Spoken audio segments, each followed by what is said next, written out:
This morning on DC News Now, we're talking about those temperatures in the 40s to low to mid 50s. Eventually warming back up into low 80s later on this afternoon. Feeling much more summer-like out there later on today and even warmer tomorrow. All these details coming up. A young girl dead and a man injured after an overnight shooting in Prince George's County. We're live this morning with what police know. Plus, paying more for produce, why farmers in western Maryland are worried an unusually dry spring could cost you more at the grocery store. Facing charges in a case from 2005, a Dutch citizen being brought to the U.S. to stand trial in a case related to the disappearance of Natalee Holloway. The station covering all of the DMV. This is DC News Now.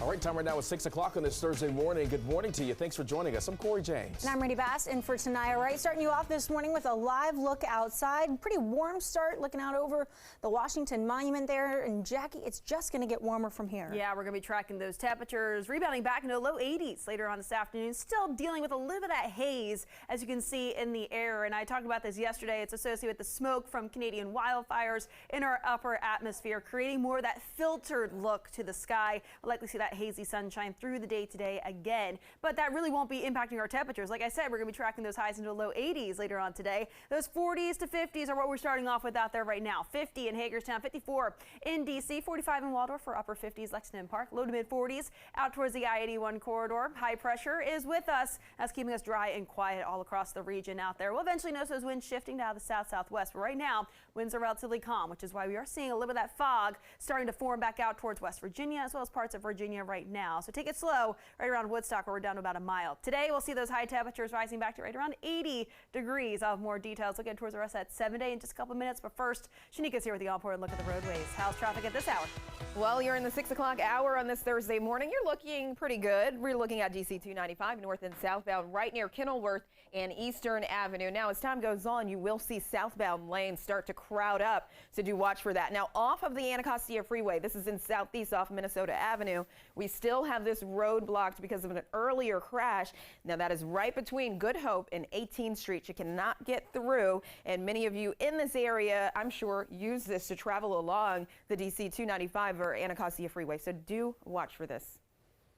All right, Shanika, thank you. Your time right now is 6:01 on this Thursday. Quick look at your Know and Go headlines this morning. A girl is dead and a man is in the hospital after a shooting in District Heights last night. Investigators say they found the victim shot inside a home. Both were taken to the hospital and the girl was later pronounced dead. And the COVID-19 emergency ends today after more than 3 years, and that means the COVID-era border protection measure is also ending. Officials believe this will bring an influx of migrants to the border. New data from yesterday's Public Safety Summit shows crime is up in the district. Violent crime, robberies, assaults, and car thefts all saw an uptick compared to this time last year. Local leaders say they're also trying to tackle the upward trend in crime among children.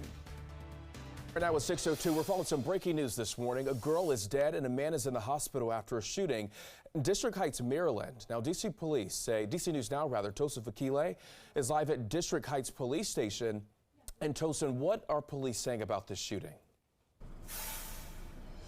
Well, Corey, good morning. Right now, they are trying to figure out a motive in the shooting. That's what they're currently investigating. But investigators say the victims in the shooting were found inside a home on Tanow Place. That's about 2 miles from this police department. Police say they were called to the 1800 block of Tanow Place just after 9:30 last night. When they got there, they found a man and a girl who were shot inside a house. Both people were taken to the hospital. Investigators say the girl later died. Police have not released the names of the two people or said what the connection is between both victims, and that is what we are working to get from police, is what exactly the connection is between both people, and we're working to find out what the age of that girl is. Once we get that information, we'll bring it to you live on air and online. But for now, we are live at the District Heights Police Department. I'm Tosin Fakile for DC News Now. Back to you.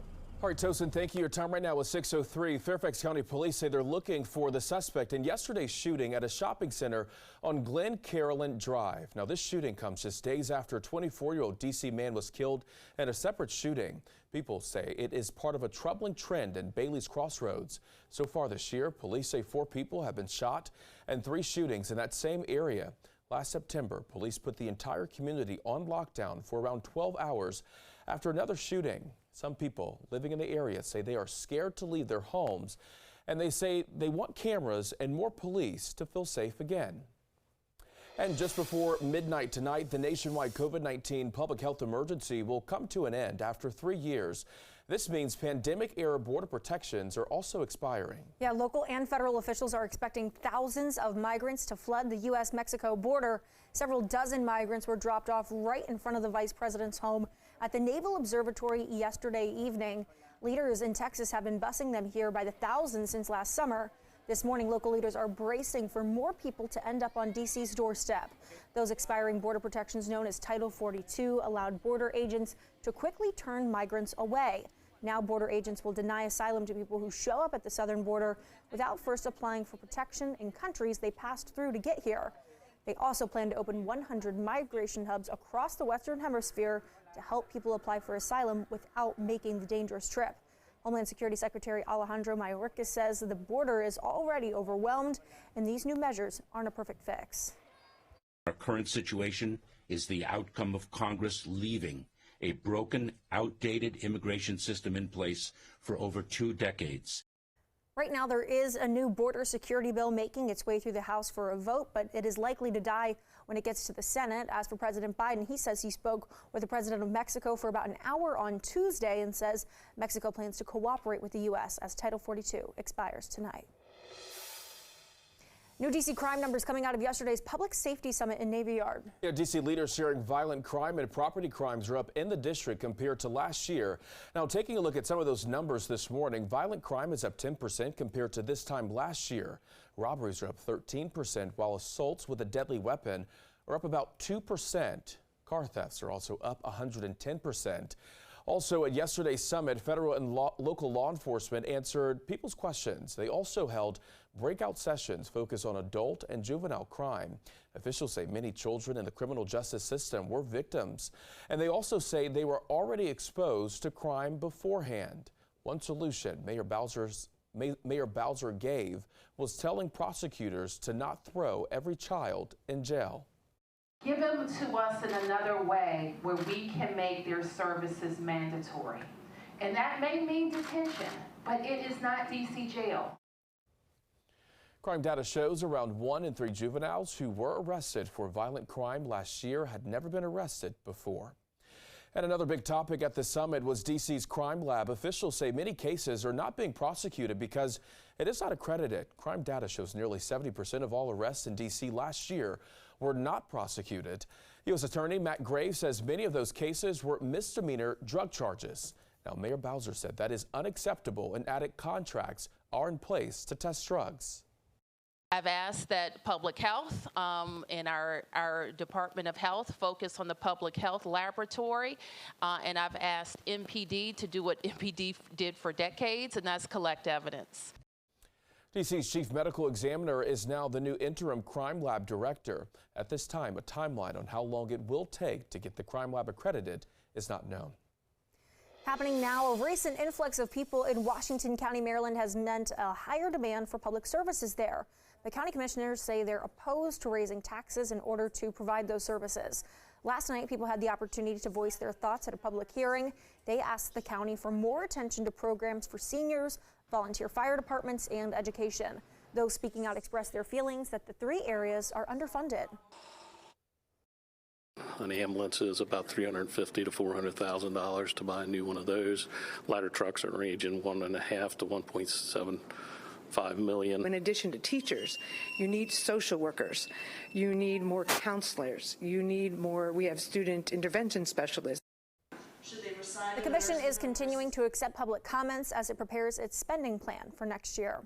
Meantime, if you live in Montgomery or Prince George's counties, a vote today could mean your water bill will go up. Leaders are considering approving a 7% rate hike. That's after WSSC Water proposed new budget for next year, including a $66 million increase in funding. The 2 county councils will meet in a joint session this afternoon at 3 o'clock. In Virginia, the Commonwealth Criminal Justice Services Board is set to vote on funding automatic license plate readers. You might remember license plate readers were used to help find 4 missing people last month in Fairfax County. The board is considering using federal grants to get that new technology.